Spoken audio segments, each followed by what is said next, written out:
Ito, ang kanyang buhay pananampalataya, ang kanyang buhay pamilya, at ang kanyang buhay bilang isang public servant. Sabi po nung katunggali, ng ating pong pambato, bago daw po ito. Gusto ko pong linawin yun para po sa kaalaman niya, bago pa siya kupkupin at i-welcome dito sa Taguig, may George Bocobo na tumutulong kay Mayor Lalaki Cayetano.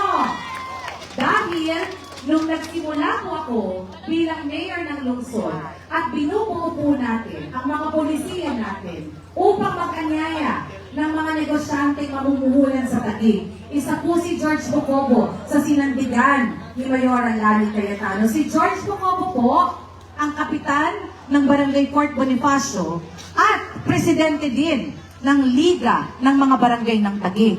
38 mga barangay, ang presidenteng napili nila, si George Bocobo, sapagkat alam nila may leadership, alam nila magaling, alam nila maaasahan at masasandigan.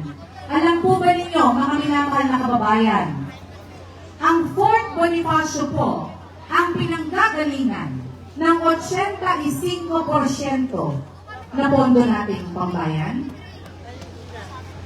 Mahalaga po ito sapagkat dito po natin kinukuha ang pangtustos sa mga pangailangan at mga proyekto ng lungsod ng Taguig. Nasusundan niyo po ba ako doon? Nasusundan niyo po ba ako doon? Ganon kahalaga ang ginampan ng papel ni George Bocobo sa aking administrasyon. Ang mga business-friendly policies ng aking administrasyon ay siya rin ipinatupad niya at sinigurong ang Fort Bonifacio ay maalagaan, mga kababayan. Kunin ko po ang pagkakataon. Ganon na lang para sa akin ang kahalagahan ng laban po natin sa boundary dispute po natin sa City of Makati noon.